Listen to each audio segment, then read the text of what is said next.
Olá pessoal, eu sou a professora Thalita, professora de língua portuguesa. E hoje então nós vamos dar continuidade à nossa literatura contemporânea. Na aula anterior nós estudamos o movimento concretista. Hoje então nós vamos falar sobre o tropicalismo e iniciar então um pouquinho para entender o que é essa literatura contemporânea. Então vamos falar primeiramente sobre o tropicalismo.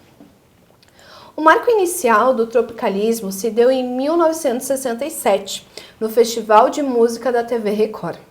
Mesmo Gilberto Gil ficando em segundo lugar com a música Domingo no Parque e Caetano Veloso em quarto com Alegria, Alegria, eles atraíram a atenção do público com suas canções. Tinha como característica a crítica satírica ao nacionalismo exacerbado e a mistura da cultura nacional com a cultura estrangeira, o rock and roll. Então, o que a gente percebe? Tropicalismo, movimento ligado à música, teve início lá na década de 60. Então, o concretismo foi década de 50, finalzinho, na verdade, e o tropicalismo foi, então, na década de 60. Nós temos grandes nomes até hoje da música brasileira, que é o Gilberto Gil e o Caetano Veloso. E eles ficaram então conhecidos e chamaram muito a atenção, mesmo não ganhando, o Festival de Música da TV Record.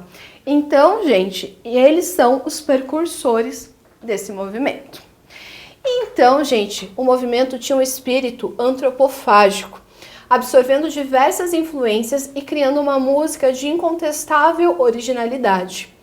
Em 1968, observamos o auge do tropicalismo. Seus integrantes eram Caetano Veloso, Gilberto Gil, Os Mutantes, Torquato Neto, Tom Zé, Capinã, Gal Costa, Nara Leão e o arranjador Rogério do Prati. Nesse ano foi lançado o disco Manifesto do Tropicalismo. Então, o que a gente percebe? O que é esse sentimento, espírito antropofágico? É ligado, gente, lá à primeira geração do modernismo, que é quando tem esse resgate, então, da cultura indígena e o movimento antropofágico, a devoração da cultura do outro. Pelo menos foi assim que o movimento modernista interpretou. Então, a gente percebe, gente, que o auge do tropicalismo foi no ano depois do seu início, em 1968.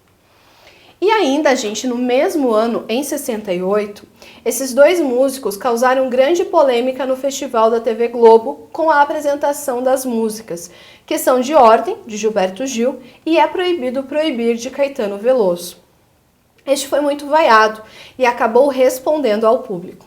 Com a edição do AI-5, o tropicalismo como movimento acabou. Contudo, seus integrantes continuaram produzindo. Caetano e Gil foram presos e depois exilados na Inglaterra. Então a gente percebe que o tropicalismo, gente, foi um movimento muito rápido na história brasileira. Justamente porque, como eles eram um movimento que batia muito de frente com principalmente política, mesmo de forma satírica, eles não eram bem vistos.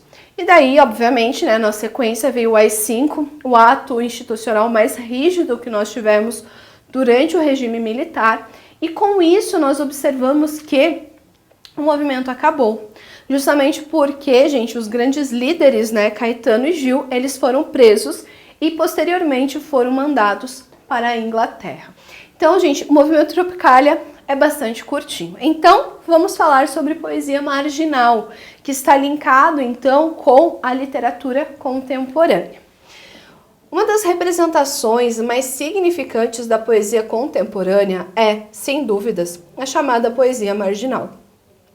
Sua origem tem ligação com o Ato Institucional número 5, AI-5, de 68, que consolidou a censura no Brasil e fortificou o regime militar instaurado em 1º de abril de 64, com a derrubada do presidente João Goulart, eleito de forma democrática.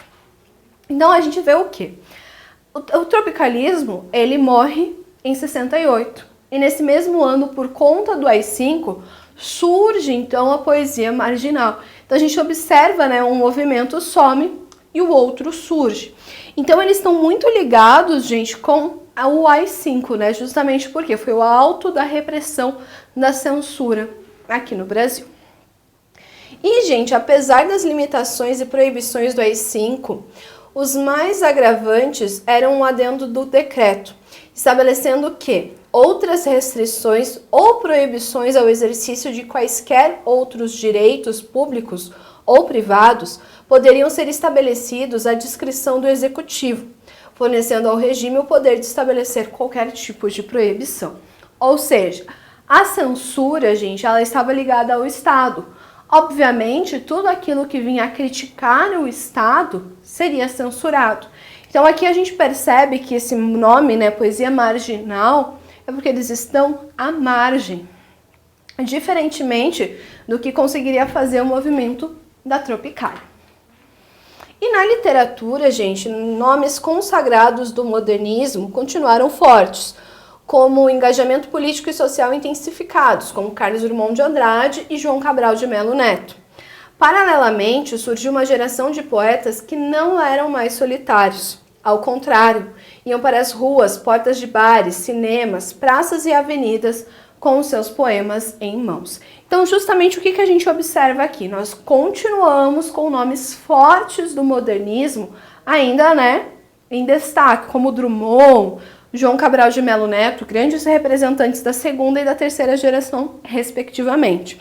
Mas com isso, a gente percebe que começam a surgir poetas que não tinham uma causa solitária, mas sim uma causa em conjunto, diferente do que nós vimos anteriormente na literatura. Então essa causa em conjunto acaba unindo eles, mesmo sem se conhecerem. Então, gente, sem mediação de uma editora, muitos vendiam seus próprios textos, evidenciando que qualquer pessoa podia ser poeta e ler poesia, sem a linguagem muitas vezes rebuscada e pomposa das escolas literárias anteriores. Essas características justificam o nome que eles mesmos escolheram, marginais. Esse nome não dizia respeito às pessoas que a sociedade discrimina e mantém à margem. Então a gente percebe que essa marginalidade deles era justamente o nome que eles escolheram, porque eles eram pessoas que viviam à margem da sociedade. Além disso, gente, eles não estavam vinculados a nenhuma editora, coisa que soa bastante estranho quando a gente fala de literatura. Por que eles não estavam vinculados a nenhuma editora? Porque eles tinham uma grande liberdade não tendo esse vínculo. Então isso ajudava eles como poetas. Então a gente percebe que eles também tentam popularizar a poesia, mostrando que qualquer pessoa pode produzir ou ler poesia, então. E também, gente, eles, ao contrário, eram marginais voluntários, por escolha, pois não queriam fazer parte do grupo dos grandes poetas integrados ao movimento literário unificado ou a um sistema, independentemente de qual fosse. Aliás, a palavra contra era a única ordem, ser contra o sistema, contra a poesia universal e tradicional, contra o uso da linguagem culta, contra o pensamento e o discurso organizados com regras e medidas e contra, principalmente, a ditadura militar. Então, gente, nós percebemos que eles não queriam que surgisse um novo movimento literário. Isso foi uma consequência. Eles não queriam ter rótulos, como a gente dá rótulos, caixinhas, né, para os nossos escritores. Então a gente percebe essa diferença aqui nos poetas chamados como marginais. Então a gente não vai ter aquela listinha de características do movimento, justamente porque a única coisa que a gente pode falar que é igual para todos esses poetas é ser contra. Então, contra o sistema, contra isso, contra aquilo, sim, eles são contra tudo. Mas, principalmente, eles eram contra a ditadura militar, que era algo que, né, estava vigente aqui no Brasil. E esses poetas também, gente, eles eram conhecidos como geração mimeógrafo. Eles espreitaram as relações entre poesia e música popular, pois ambas deveriam atingir as massas da população. Dentre os mais conhecidos poetas marginais estão Paulo Leminski, Cacaso, Ana Cristina César, Chegal e Torquato Neto. Então, gente, vocês podem encontrar essa geração também sendo chamada de geração mimeógrafo. Por quê? O mimeógrafo era a forma, então, que eles tinham de espalhar essa poesia. Lembrando, gente, que elas eram feitas à mão, então eles não tinham as editoras para fazer a impressão em larga escala. Então eles faziam isso de forma manual e também, né, compartilhavam mais facilmente da sua poesia. E falando, gente, de uma característica, né, deles, que é o suporte e a liberdade. Talvez a principal característica da poesia marginal seja seu suporte. Aproveitam-se todas as possibilidades do papel. Por isso, os poetas escreviam poesias em folhas de caderno, panfletos, jornais e bilhetes. O principal meio de divulgação da poesia eram folhetos mimeografados e vendidos ou distribuídos de mão em mão nas ruas e praças, garantindo ao poema certo caráter lúdico, descontraído, um poema feito para o momento presente, com poucas palavras de entendimento rápido. Então, gente, tudo era espaço para você produzir um poema. Então, não precisaria ter uma folha em branco bonitinha. Pega um panfleto, o verso dele está em branco, então vou produzir aqui o meu poema. Então, é essa popularização do poema, justamente porque ele não vai ser tão formal assim. Eu tenho outras formas, então, de trazer isso. Outra característica da poesia marginal é a intertextualidade. Não se pode deixar de notar ecos de movimentos antecedentes. As vanguardas, em especial o concretismo dos anos 50 e 60, que aproximavam poesia e artes visuais. A brevidade de certos poemas do modernismo, como o poema piada e o poema minuto, ou ainda as técnicas de colagem do dadaísmo. Encontramos também um grande número de poemas de forma fixa, principalmente sonetos e haikais. Então a gente percebe aqui que essa intertextualidade ela é muito ligada a outras escolas literárias. Então a fonte que eles beberam, ela era muito mais ampla. Então é o modernismo, é o dadaísmo, então isso é bastante vasto. Então não é restrita essa intertextualidade aqui, então, na poesia marginal. Para a gente finalizar, a metalinguagem. Os poetas marginais tinham a preocupação com a poesia em si, simples, do dia a dia, capaz de chegar ao leitor de forma rápida e direta. Há neles a preocupação com o fazer poético, revelada em inúmeros textos. O ato de escrita e do fazer poético é revelado no próprio poema, que brinca com as palavras, que fala sobre a própria palavra, e com a poesia que fala sobre a própria poesia. Então essa metalinguagem ela vai acontecer o tempo todo aqui na poesia marginal. Então eu vou falar sobre palavras falando sobre palavras, poemas falando sobre poemas.